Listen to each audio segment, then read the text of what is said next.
तुम्हारे पास तो केवल यही विकल्प है कि तुम क्या करो या क्या ना करो, परंतु परिणाम तुम्हारे वश में नहीं है पार्थ। कर्म फल तुम्हारे वश में नहीं है। तुम्हारे अधिकार की सीमा इस विकल्प पर समाप्त हो जाती है कि तुम युद्ध करोगे या नहीं करोगे, किंतु युद्ध का परिणाम तुम्हारे हाथ में नहीं है।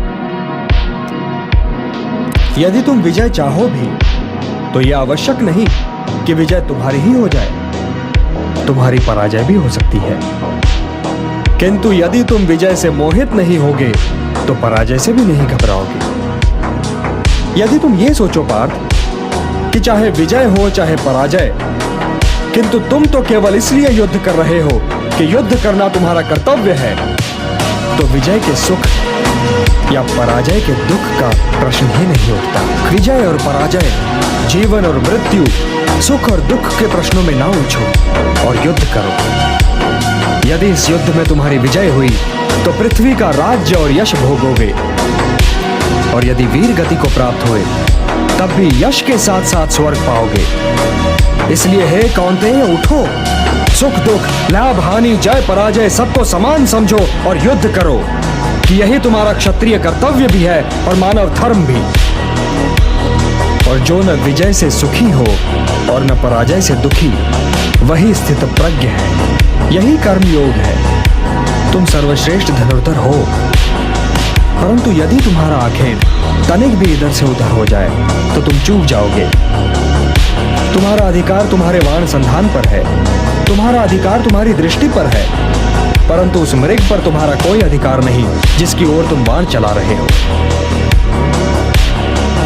हे धनंजय, सत्पुरुष कभी अपने अधिकारों की सीमा का उल्लंघन नहीं करते, अर्थात अपने कर्म में स्थिर रहो पार्थ, स्थिर रहो, क्योंकि कर्म की कुशलता का ही नाम योग है। मेरा हाथ तो अब भी गांडी की ओर नहीं बढ़ रहा है केशव। मेरी समझ में तो अब भी ये नहीं आ रहा है कि इस युद्ध से लाभ क्या होगा। तुम ये निर्णय केवल इसलिए नहीं ले पा रहे हो पार्थ कि तुम इस क्षण को केवल व्यक्तिगत लाभ और व्यक्तिगत हानि के तुला में तोल रहे हो। यही तो मोह का बंधन है पार्थ, यही तो तुम्हारे शोक की जड़ है, और इसीलिए तुम्हारा ये कायर, पलाय और कलंक में डुबोने वाला शोक न तुम्हारे हित में है और न ही समाज के हित में। यह शोक न वर्तमान के लिए शुभ है और न ही भविष्य के लिए। लाभ और हानि की इस कामना में न भटको पार्थ, न भटको, केवल कर्म करो, कर्म।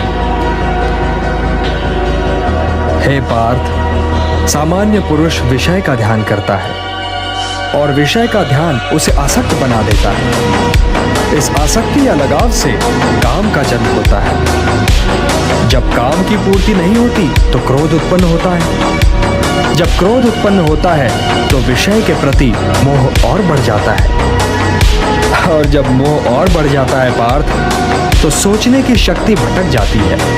जब सोचने की शक्ति भटक जाती है तो बुद्धि का नाश होता है, और जब बुद्धि का नाश होता है तो मनुष्य का सर्वनाश हो जाता है। और हे कुंती पुत्र, तुम्हारा ये मोह तुम्हें बुद्धि के विनाश की ओर ले जा रहा है।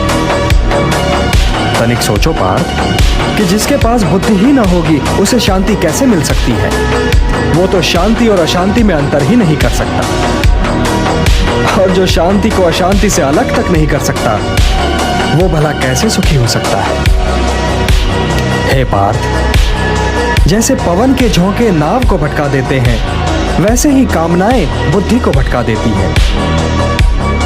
इंद्रियाणाम हि चरताम यन्मनो अनुविधीयते तदस्य हरति प्रज्ञाम वायुर्नावम इवाम्भसि। इसलिए हे महाबाहो, अपनी इंद्रियों को अपने वश में रखो, स्वयं ही उनके वश में न हो जाओ। पार्थ, ये बात ध्यान से सुनो और समझो कि जब संसार सोता है तब मुनि जागता है, और जब संसार जागता है तब मुनि सोता है।